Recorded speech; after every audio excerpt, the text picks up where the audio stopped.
Considered the first Christian Chinese school in Luzon, St. Stephen's High School was originally known as St. Stephen's Girls' School, founded on July 22, 1917.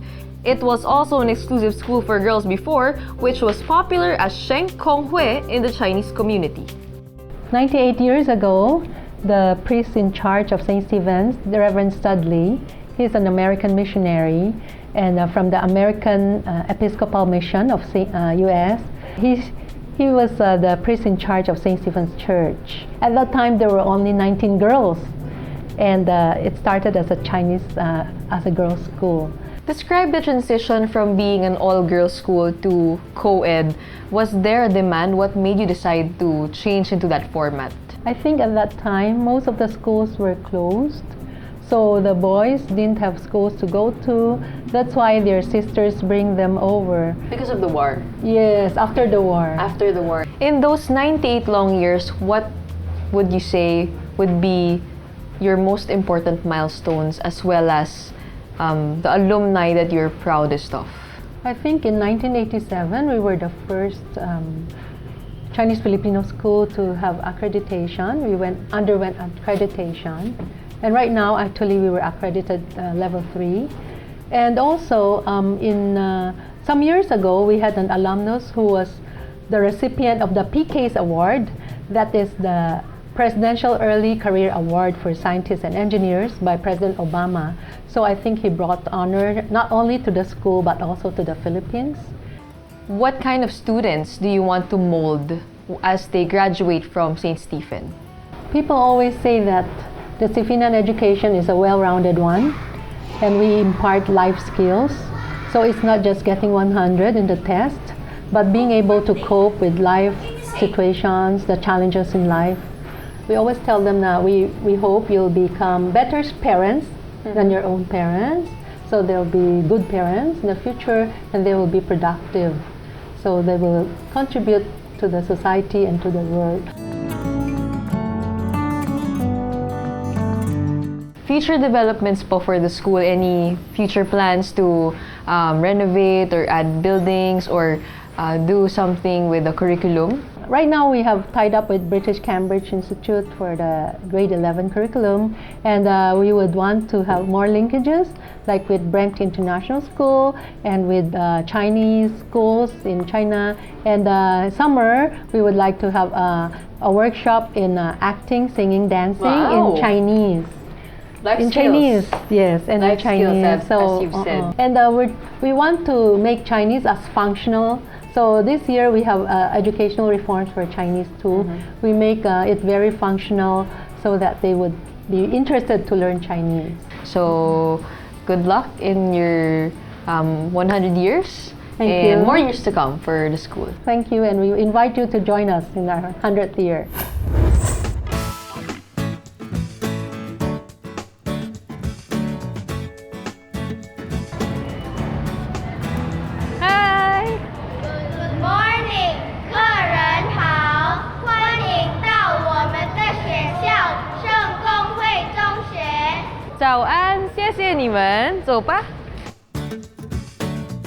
Auntie, this is our cheer dance group. They have prepared a performance for you.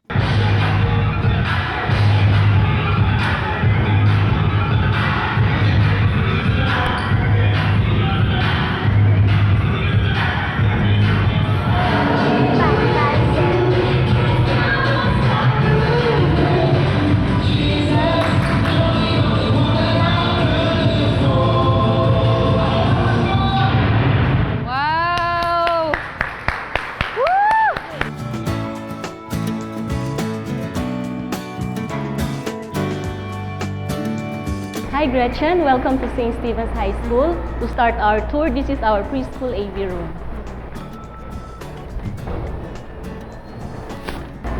These are our kindergarten students.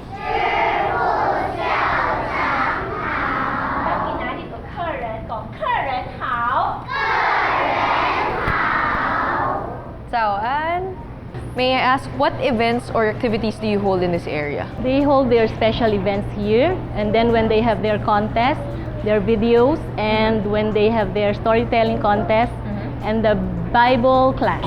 Bible class. So at this very young of an age, they have special attention on doing religious classes.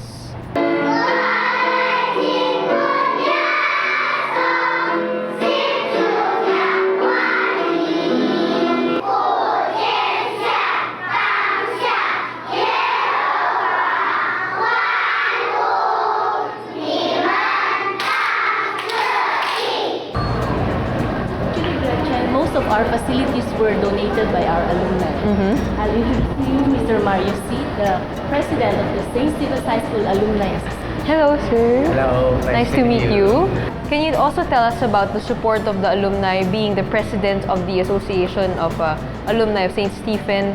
How have you contributed to the constant renewal of the school? Basically, it's here, okay? If the school needs some facilities or improvements, then we are there to support. All right, thank you so much. Okay. It was nice meeting you. You're welcome. Thank you. No, Gretchen, now that you've met our alumni president, here is one of the facilities they have donated, the preschool library. Here is Miss Judith C., the head of the library. Okay, Miss Judith, can you tell us about this library? What age of students are the ones who are usually here, and what programs do you have for your students? The age is from the 2 years old, Very young. yes, up to the 3 years old. And that's what level? That could be a preschool, Mm-hmm. and then we have our junior nursery, then we have our senior nursery, and finally it's the kinder.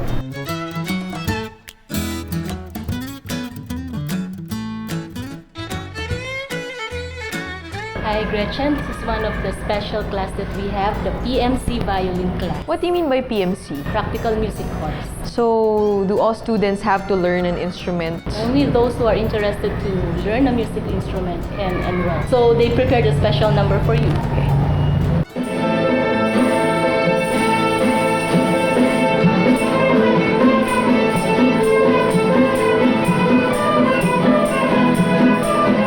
They have a very special focus towards the arts. They put resources there. They allow their students to discover themselves throughout their education. Parang binibigyan nila ng guitar lessons, ng violin lessons. Parang ang daming arts dito na nakakatuwa dahil you could see the talent of the students coming out.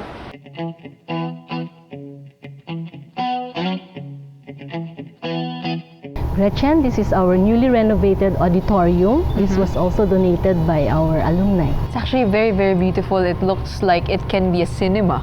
World class. Galing, galing.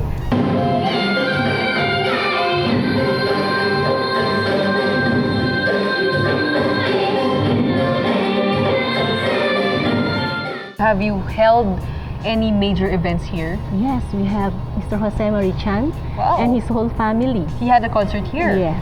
And then we have upcoming on September 6, we have the snapshots and portraits. And then on September 12, we have Francis Kong. Parang hindi pa ako nakakita sa kahit anong Chinese school nung auditorium na ganon. Kahit sa school ko nga sa Ateneo, walang ganon. So dito, nag-invest sila sa ganong klaseng facility, which means, you know, they're very, very fortunate as students to be able to have that. Gretchen, we have 4 science laboratories in the high school department. One of this is the physics laboratory. Let me introduce to you our physics teacher, Mr. Glenn. Hello, hi sir. Okay, so can you tell me about the physics laboratory? What are the special equipment that you have here in the physics lab? All right. Our laboratories has a lot of equipment. We have modern equipment acquired from PASCO, so the school has invested a lot on that. And right now, the students are actually investigating the effects or the image formations on convex lenses. They're actually very, very modern, and their equipments are up to date. Hi Gretchen, this is our electronic research center. And these are our senior high school students, the grade 11 class, having their robotics class. Wow.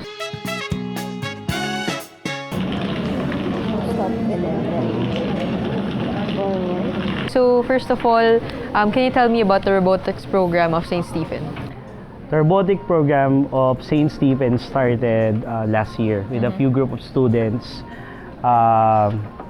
We formed a robotic team which compete with different schools. Now we made it as a curriculum for grade 11. Why do you think is it important to have a robotics class included in the curriculum? Robotics class will open up their minds not only in computer programs but also their interest in hardware. ，OK， 男生1分，稍长一点。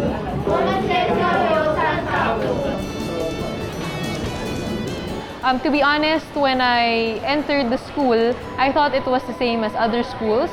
But when you go up, when you go into their buildings, they actually have very nice facilities, very up-to-date, very modern. Lasting impression of St. Stephen's High School, I think they're very warm, they're very friendly. Palabiro, mahilig sila mag-have fun. So I think it's also because of their focus on the arts. It brings out that other side of them, the less serious side.